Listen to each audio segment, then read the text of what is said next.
मेरे प्यारे देशवासियों, नमस्कार। मन की बात के 110वें एपिसोड में आपका स्वागत है। हमेशा की तरह इस बार भी हमें आपके ढेर सारे सुझाव, इनपुट्स और कमेंट्स मिले हैं। और हमेशा की तरह इस बार भी ये चुनौती है कि एपिसोड में किन-किन विषयों को शामिल किया जाए। मुझे पॉजिटिविटी से भरे एक से बढ़कर एक इनपुट्स मिले हैं। इनमें बहुत सारे ऐसे देशवासियों का जिक्र है जो दूसरों के लिए उम्मीद की किरण बनकर उनके जीवन में बेहतरी लाने में जुटे हुए हैं। साथियों, कुछ ही दिन बाद 8 मार्च को हम महिला दिवस मनाएंगे। ये विशेष दिन देश की विकास यात्रा में नारी शक्ति के योगदान को नमन करने का अवसर होता है। महाकवि भरतियार जी ने कहा है कि विश्व तभी समृद्ध होगा जब महिलाओं को समान अवसर मिलेंगे। आज भारत की नारी शक्ति हर क्षेत्र में प्रगति की नई ऊंचाइयों को छू रही है। कुछ वर्ष पहले तक किसने सोचा था कि हमारे देश में गांव में रहने वाली महिलाएं भी ड्रोन उड़ाएंगी? लेकिन आज ये संभव हो रहा है। आज तो गांव-गांव में ड्रोन दीदी की इतनी चर्चा हो रही है, हर किसी की जुबान पर नमो ड्रोन दीदी, नमो ड्रोन दीदी ये चल पड़ा है।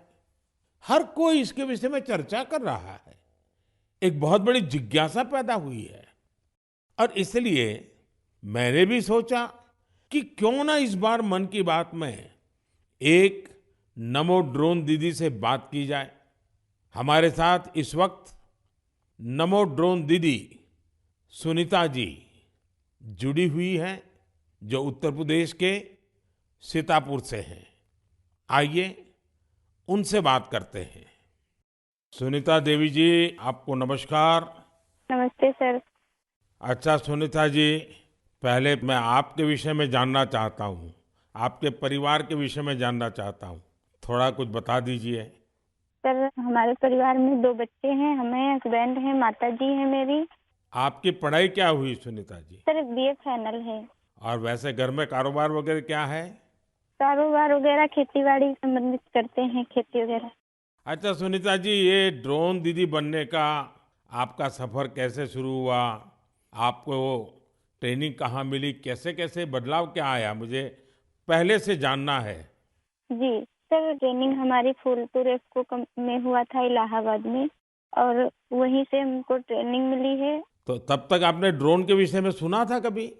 सर, सुना नहीं था। एक बार ऐसे देखे थे, कृषि विज्ञान केंद्र जो सीतापुर का है, वहाँ पे हमने देखा था। पहली बार वहाँ देखा था हमने ड्रोन।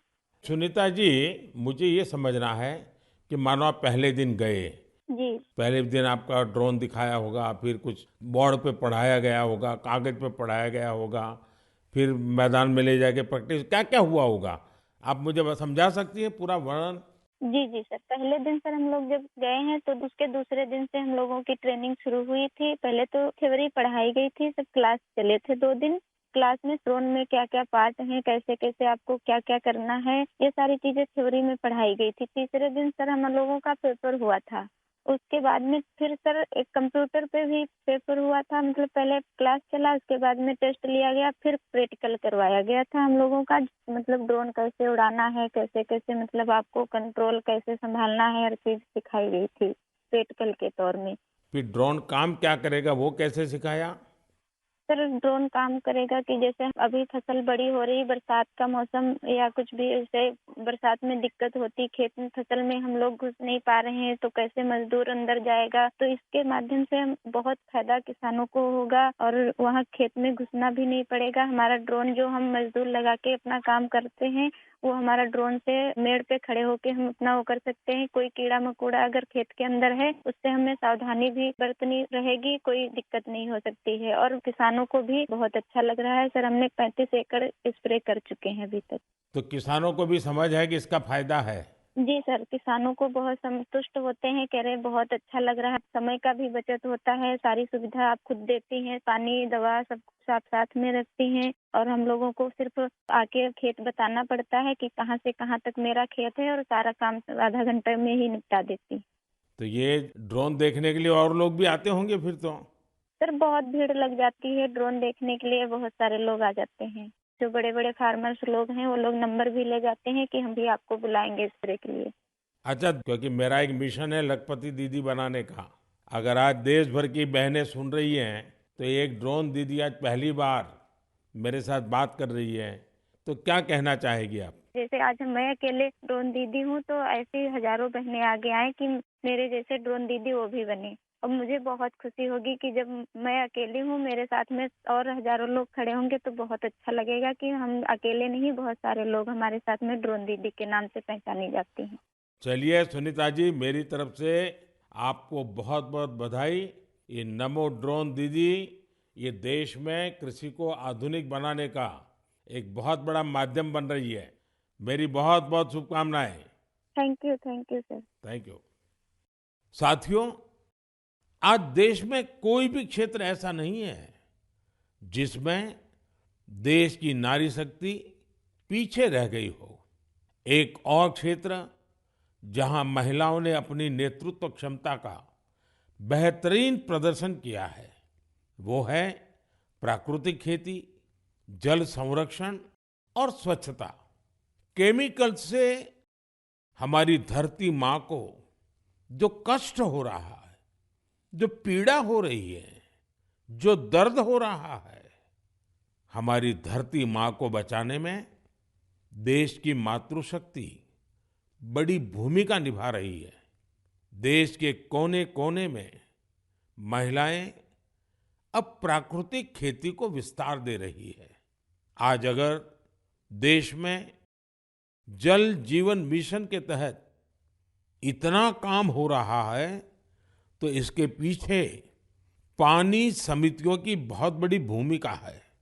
इस पानी समिति का नेतृत्व महिलाओं के ही पास है।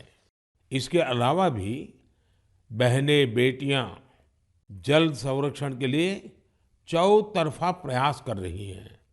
मेरे साथ फोन लाइन पर ऐसी ही महिला है कल्याणी प्रफुल्ल पाटिल जी। ये महाराष्ट्र की रहने वाली है। आइए कल्याणी प्रफुल्ल पाटिल जी से बात कर उनका अनुभव जानते हैं। कल्याणी जी नमस्ते। नमस्ते सर जी, नमस्ते। कल्याणी जी, पहले तो आप अपने विषय में, अपने परिवार के विषय में, अपने कामकाज विषय में जरा बताइए। सर मैं एमएससी माइक्रोबायोलॉजी हूँ और मेरे घर में मेरे पतिदेव, मेरी सास है और मेरे 2 बच्चे और 3 साल से मैं अपने ग्राम पंचायत में कार्यरत हूँ। और फिर गांव में खेती के काम में लग गई, क्योंकि आपके पास बेसिक नॉलेज भी है, आपकी पढ़ाई भी क्षेत्र में हुई है और अब आप खेती में जुड़ गई हैं। तो क्या क्या नए प्रयोग किए हैं आपने? सर हमने जो 10 प्रकार के हमारी वनस्पति है उसको एकत्रित करके उससे हमने ऑर्गेनिक फवारनी बनाया। जैसे कि जो हम पेस्टिसाइड वगैरह स्प्रे करते तो उससे पेस्ट वगैरह जो हमारी मित्र कीट रहती है वो नष्ट हो रहे हैं और हमारी सॉइल का पोल्यूशन होता है। जो सब केमिकल चीजें वो पानी में घुल मिल रही है, उसकी वजह से हमारे बॉडी पर भी हानिकारक परिणाम दिख रहे हैं। उस हिसाब से हमने कम से कम पेस्टिसाइड का यूज करके। तो एक प्रकार से आप पूरी तरह प्राकृतिक खेती की तरफ जा रही हैं।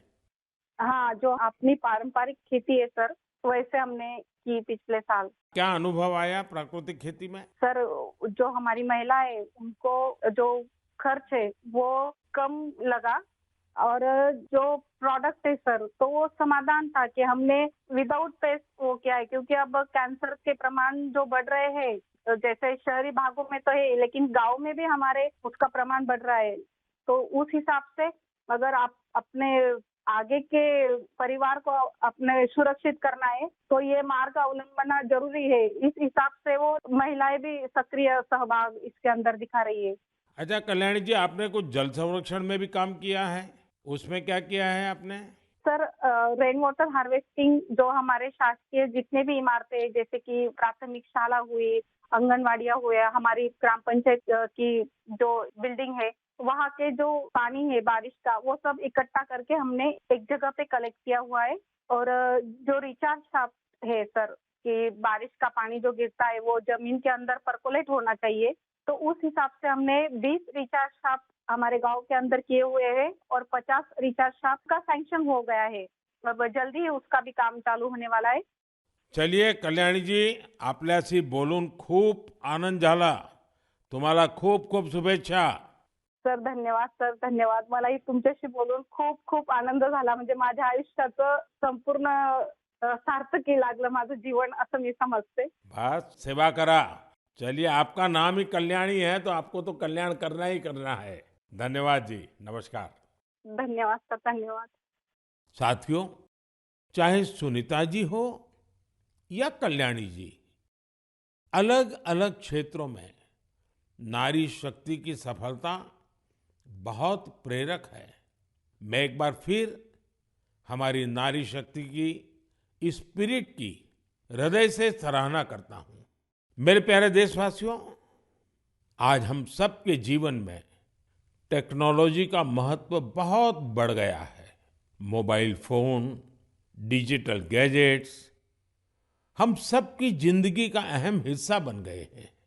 लेकिन क्या आप कल्पना कर सकते हैं कि डिजिटल गैजेट्स की मदद से अब वन्य जीवों के साथ तालमेल बिठाने में भी मदद मिल रही है.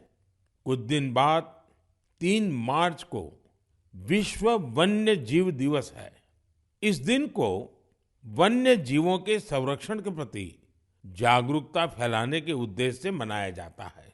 इस वर्ष वर्ल्ड वाइल्ड लाइफ डे की थीम में डिजिटल इनोवेशन को सर्वोपरि रखा गया है. आपको ये जानकर खुशी होगी कि हमारे देश के अलग-अलग हिस्सों में वन्य जीवों के संरक्षण के लिए टेक्नोलॉजी का खूब उपयोग हो रहा है. पिछले कुछ वर्षों में सरकार के प्रयासों से देश में बाघों की संख्या बढ़ी है. महाराष्ट्र के चंद्रपुर के टाइगर रिजर्व में बाघों की संख्या 250 से ज्यादा हो गई है. चंद्रपुर जिले में इंसान और बाघों के संघर्ष को कम करने के लिए आर्टिफिशियल इंटेलिजेंस की मदद ली जा रही है. यहाँ गांव और जंगल की सीमा पर कैमरे लगाए गए हैं. जब भी कोई बाघ गांव के करीब आता है, तब एआई की मदद से स्थानीय लोगों को मोबाइल पर अलर्ट मिल जाता है. आज इस टाइगर रिजर्व के आसपास के 13 गांवों में इस व्यवस्था से लोगों को बहुत सुविधा हो गई है और बाघों को भी सुरक्षा मिली है. साथियों, आज युवा एंटरप्रेन्योर्स भी वन्य जीव संरक्षण और इको टूरिज्म के लिए नए नए इनोवेशन सामने ला रहे हैं. उत्तराखंड के रुड़की में रोटर प्रिसिशन ग्रुप्स ने wild life institute of India के सहयोग से ऐसा ड्रोन तैयार किया है जिससे केन नदी में घड़ियालों पर नजर रखने में मदद मिल रही है. इसी तरह बेंगलुरु की एक कंपनी ने बघीरा और गरुड़ नाम का ऐप तैयार किया है. बघीरा ऐप से जंगल सफारी के दौरान वाहन की स्पीड और दूसरी गतिविधियों पर नजर रखी जा सकती है. देश के कई टाइगर रिजर्व में इसका उपयोग हो रहा है.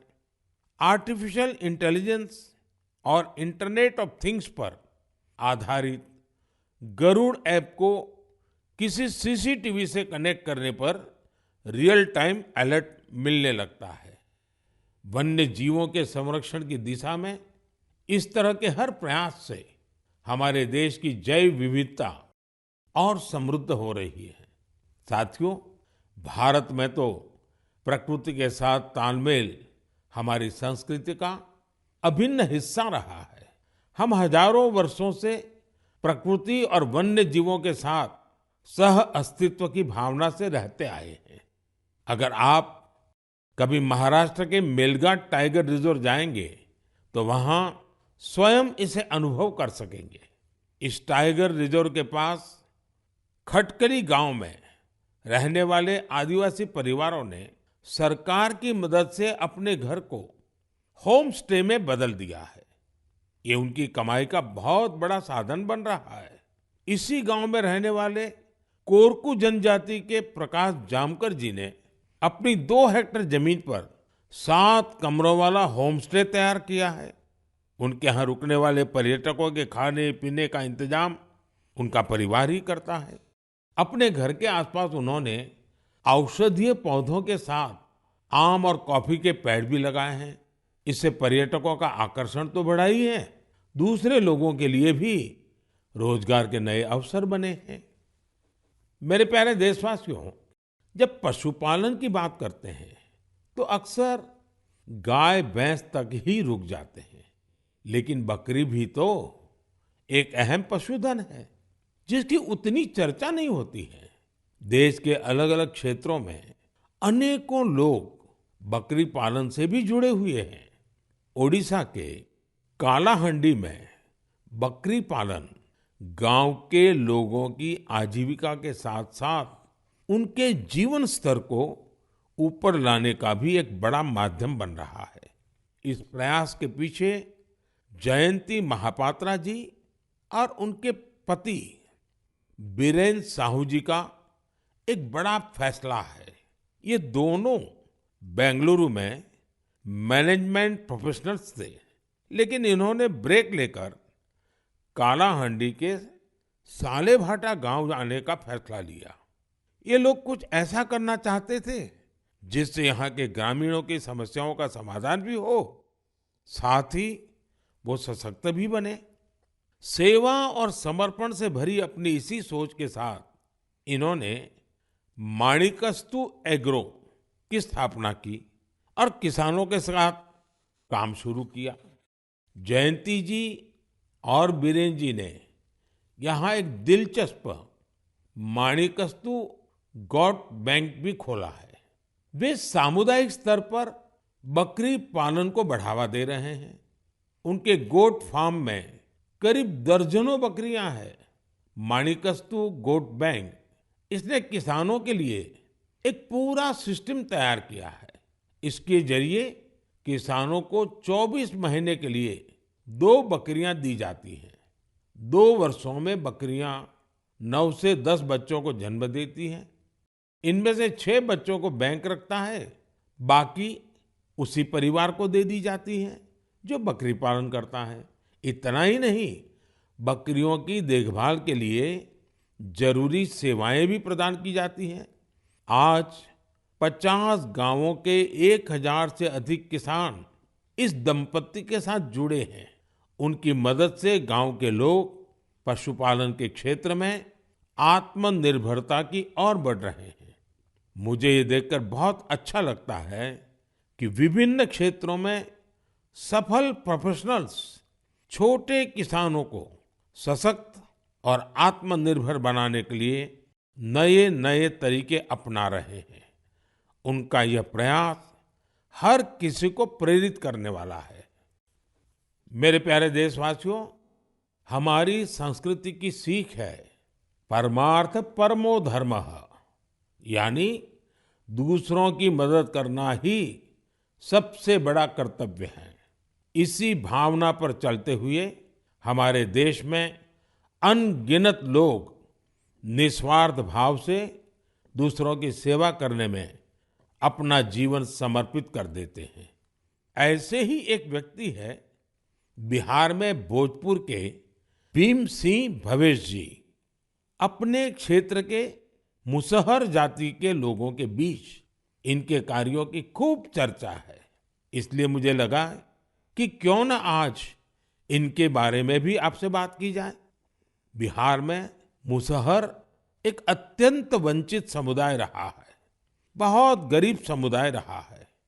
भीम सिंह भवेश जी ने इस समुदाय के बच्चों की शिक्षा पर अपना फोकस किया है ताकि उनका भविष्य उज्जवल हो सके। उन्होंने मुसहर जाति के करीब 8,000 बच्चों का स्कूल में दाखिला कराया है। उन्होंने एक बड़ी लाइब्रेरी भी बनवाई है जिससे बच्चों को पढ़ाई लिखाई की बेहतर सुविधा मिल रही है। भीम सिंह जी अपने समुदाय के सदस्यों के जरूरी डॉक्यूमेंट बनवाने में, उनके फॉर्म भरने में भी मदद करते हैं। इससे जरूरी संसाधनों तक गांव के लोगों की पहुंच और बेहतर हुई है। लोगों का स्वास्थ्य बेहतर हो, इसके लिए उन्होंने 100 से अधिक मेडिकल कैंप्स लगवाए हैं।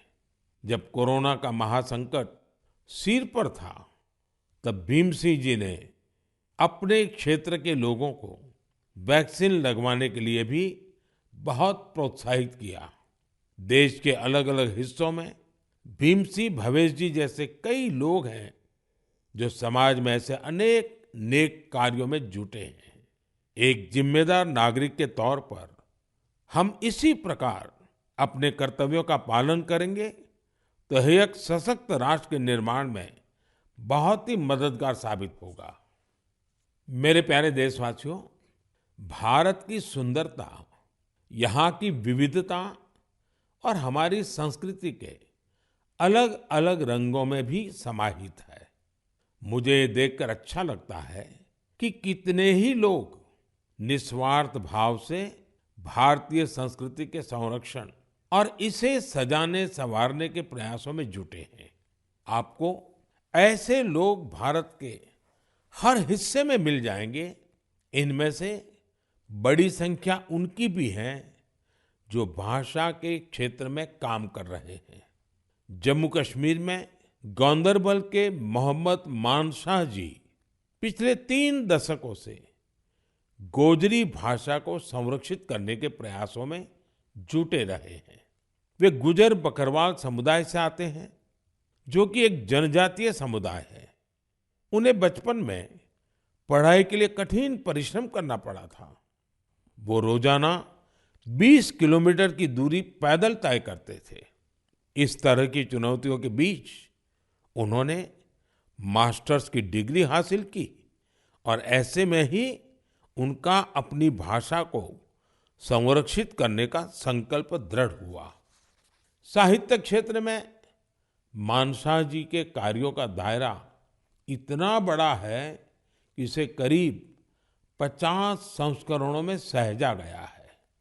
इनमें कविताएं और लोकगीत भी शामिल हैं। उन्होंने कई किताबों का अनुवाद गोजरी भाषा में किया है। साथियों, अरुणाचल प्रदेश में तिरप के बनवंग लोसू जी एक टीचर हैं। उन्होंने वांचो भाषा के प्रसार में अपना अहम योगदान दिया है। यह भाषा अरुणाचल प्रदेश, नागालैंड और असम के कुछ हिस्सों में बोली जाती है। उन्होंने एक लैंग्वेज स्कूल बनवाने का काम किया है। इसके वांचो भाषा की एक लिपि भी तैयार की है। वो आने वाली पीढ़ियों को भी वांचो भाषा सिखा रहे हैं ताकि इसे लुप्त होने से बचाया जा सके। साथियों, हमारे देश में बहुत सारे ऐसे लोग भी हैं जो गीतों और नृत्यों के माध्यम से अपनी संस्कृति और भाषा को संरक्षित करने में जुटे हैं। कर्नाटका के वेंकप्पा अंबाजी सुगेटकार, उनका जीवन भी इस मामले में बहुत प्रेरणादायी है। यहाँ के बागलकोट के रहने वाले सुगाटकर जी एक लोक गायक हैं। इन्होंने 1000 से अधिक गोंधड़ी गाने गाए हैं। साथ ही इस भाषा में कहानियों का भी खूब प्रचार प्रसार किया है। उन्होंने बिना फीस लिए सैकड़ों विद्यार्थियों को ट्रेनिंग भी दी है। भारत में उमंग और उत्साह से भरे ऐसे लोगों की कमी नहीं जो हमारी संस्कृति को निरंतर समृद्ध बना रहे हैं। आप भी इनसे प्रेरणा लीजिए, कुछ अपना करने का प्रयास करिए, आपको बहुत संतोष का अनुभव होगा। मेरे प्यारे देशवासियों, 2 दिन पहले मैं वाराणसी में था और वहां मैंने एक बहुत ही शानदार फोटो प्रदर्शनी देखी। काशी और आसपास के युवाओं ने कैमरे पर जो मोमेंट कैप्चर किए हैं वो अद्भुत है।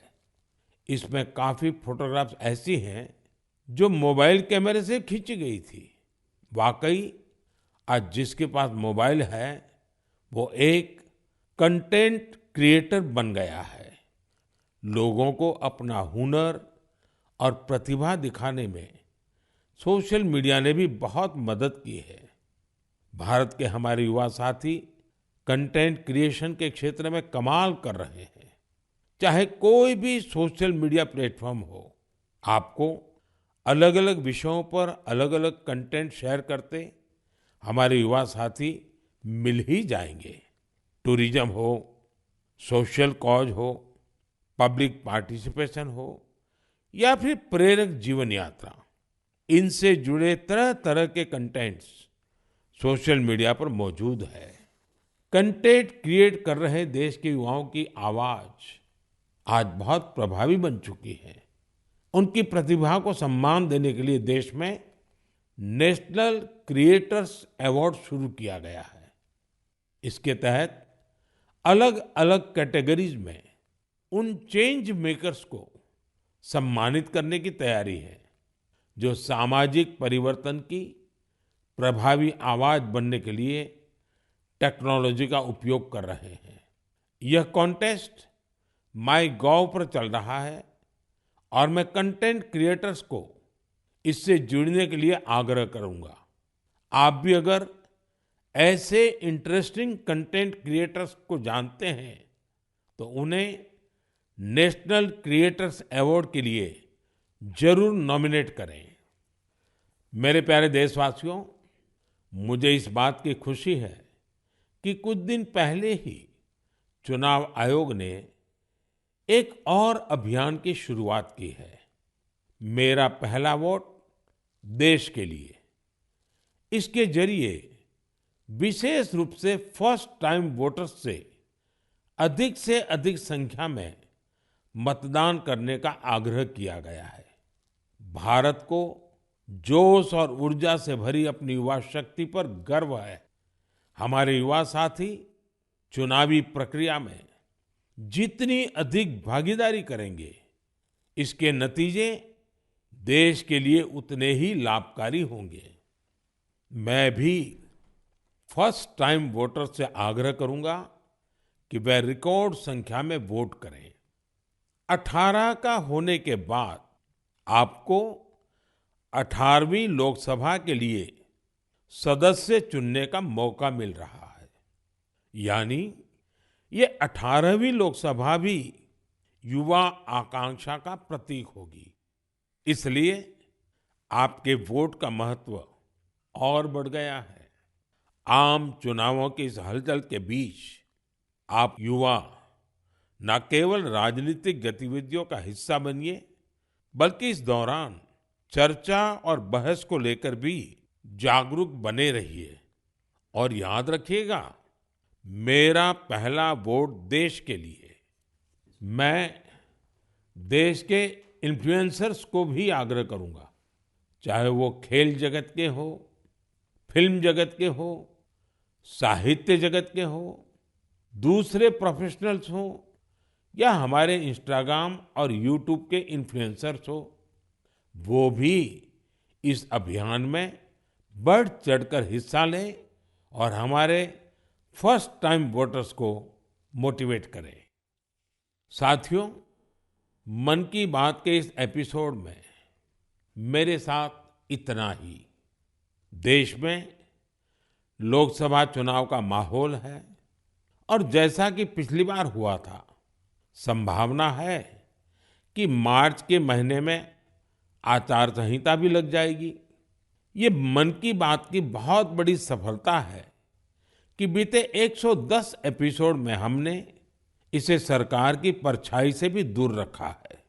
मन की बात में देश की सामूहिक शक्ति की बात होती है, देश की उपलब्धि की बात होती है।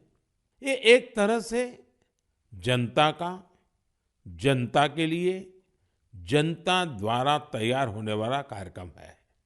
लेकिन फिर भी राजनीतिक मर्यादा का पालन करते हुए लोकसभा चुनाव के इन दिनों में अब अगले 3 महीने मन की बात का प्रसारण नहीं होगा। अब जब आपसे मन की बात में संवाद होगा तो वो मन की बात का 111वां एपिसोड होगा। अगली बार मन की बात की शुरुआत 111 के शुभ अंक से हो तो इससे अच्छा भला क्या होगा। लेकिन साथियों, आपको मेरा एक काम करते रहना है। मन की बात भले 3 महीने के लिए रुक रहा है, लेकिन देश की उपलब्धियां थोड़ी रुकेंगी। इसलिए आप मन की बात हैशटैग के साथ समाज की उपलब्धियों को, देश की उपलब्धियों को सोशल मीडिया पर डालते रहें। कुछ समय पहले एक युवा ने मुझे एक अच्छा सुझाव दिया था। सुझाव ये कि मन की बात के अब तक के एपिसोड में से छोटे-छोटे वीडियो YouTube शॉर्ट्स के रूप में शेयर करना चाहिए। इसलिए मैं मन की बात के श्रोताओं से आग्रह करूंगा कि ऐसे शॉर्ट्स को खूब शेयर करें।